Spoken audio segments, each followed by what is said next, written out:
Bonsoir tout le monde, j'espère que vous allez bien. Désolé pour la qualité de l'image. Mon autre téléphone m'a lâché et du coup je suis sur une qualité qui est un peu en dessous. Je voulais revenir aujourd'hui sur le Ballon d'Or de Lionel Messi parce que hier ça a fait énormément parler. Il y a plusieurs personnes qui ont déballé des arguments plutôt corrects pour expliquer pourquoi ça devait être un autre joueur que Messi. Donc j'ai décidé aujourd'hui de revenir un peu dessus. Donc les premiers, c'est les supporters du Real de Madrid qui ne voyaient personne d'autre que Karim Benzema pour remporter le Ballon d'Or cette année, puisque il est vrai que Karim Benzema fait probablement la plus belle saison de sa carrière, qu'il a été l'homme qui a porté le Real de Madrid tout au long de l'année et qui est toujours l'homme fort de l'équipe madrilène. Donc Karim Benzema est en plus revenu en équipe de France. Il n'a pas fait un Euro extraordinaire malheureusement puisque la France s'est fait sortir assez rapidement dans la compétition. Mais il a vraiment été un des joueurs clés du Real de Madrid cette saison. Il a été un élément extrêmement important du championnat espagnol. Et honnêtement, si ce n'était pas cette saison-là, je ne vois pas quelle saison pourrait permettre à Karim Benzema de remporter le Ballon d'Or. Donc il y avait vraiment d'un côté les gens qui ne voyaient personne d'autre que Benzema sous prétexte qu'il supporte le Real de Madrid ou qu'ils sont français. Donc honnêtement, pour moi, Karim Benzema a fait une très belle saison, ça c'est vrai, c'est une saison extraordinaire pour lui. Mais il y avait quand même des joueurs qui, sur le plan personnel et collectif, je pense était légèrement au-dessus. Donc le deuxième nom qui revenait, c'était surtout celui de Jorginho, qui a été champion d'Europe avec Chelsea et avec l'équipe d'Italie, donc qui était aussi, là encore évidemment, puisqu'on n'est pas cité pour le Ballon d'Or sans raison, un des joueurs les plus importants de Chelsea, un des meilleurs joueurs d'Angleterre. Et Jorginho, avec le palmarès qu'il a eu cette année, on pouvait espérer de manière légitime, puisqu'on n'est pas quand même champion d'Europe, donc remporter la Ligue des Champions et la Coupe d'Europe si on n'est pas un joueur un peu important, et si c'était vraiment les récompenses collectives qui étaient récompensées, Jorginho aurait dû de manière légitime avoir le Ballon d'Or, puisque son année a été quand même extraordinaire.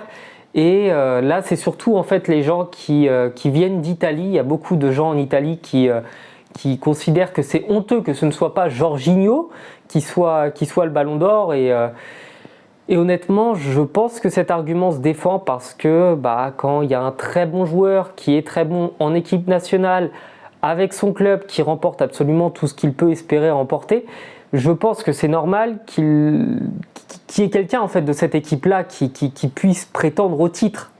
Tout comme à l'époque, en 2010, je crois, ça aurait dû jouer entre Xavi et Iniesta. Et ça avait déjà été Lionel Messi. Donc pour le coup, Jorginho, honnêtement, il aurait pu l'avoir, il aurait pu espérer l'avoir, mais il y en avait quand même un qui, à mon sens, c'est seulement mon avis, était vraiment au-dessus. Et bien c'est du coup Lewandowski. Donc Lewandowski a eu le malheur, malheureusement pour lui, de ne pas naître dans le bon pays. Je suis désolé de dire ça comme ça, sans discrimination aucune, mais un petit peu comme Zlatan, quand vous venez d'un pays qui, sur le plan international, ne brille pas, c'est extrêmement compliqué de remporter un Ballon d'Or. Il y avait eu Shevchenko qui l'avait eu et ça avait été un véritable miracle que Shevchenko l'emporte.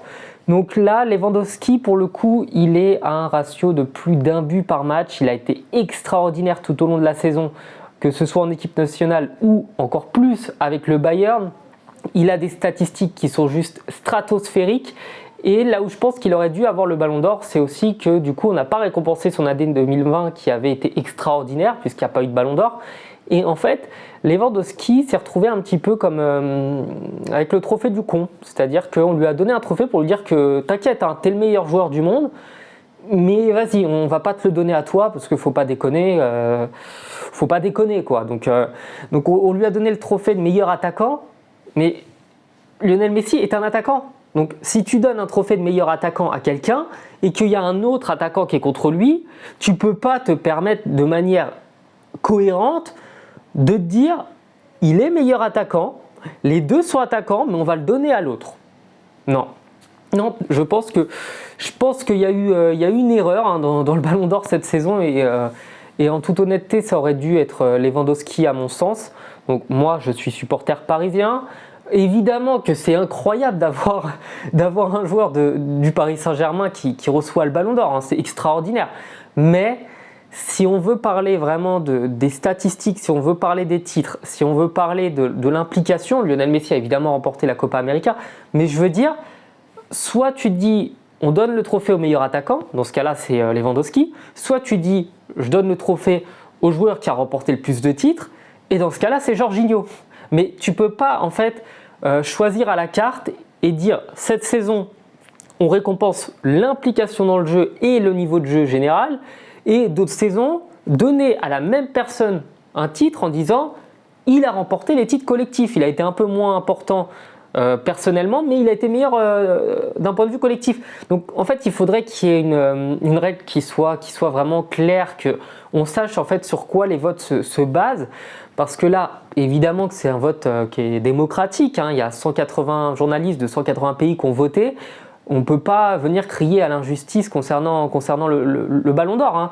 Mais malheureusement, c'est un effet de groupie hein, souvent.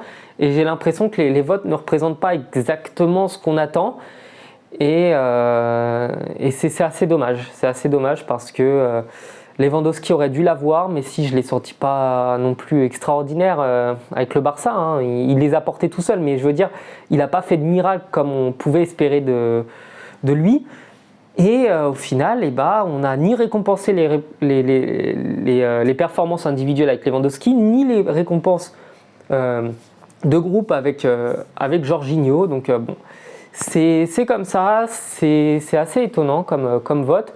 Donc je pense que je ferai peut-être une vidéo sur les vrais ballons d'or, ceux qui auraient dû recevoir le ballon d'or au moins une fois dans leur carrière et qui ne l'ont pas reçu de manière un peu honteuse. Donc dites-moi vous ce que vous en avez pensé de cette remise du Ballon d'Or cette année. Si ça vous a plu, n'hésitez pas à me suivre hein, sur les réseaux sociaux comme d'hab et à venir parler avec moi. Je vous dis à bientôt sur la chaîne. Ciao.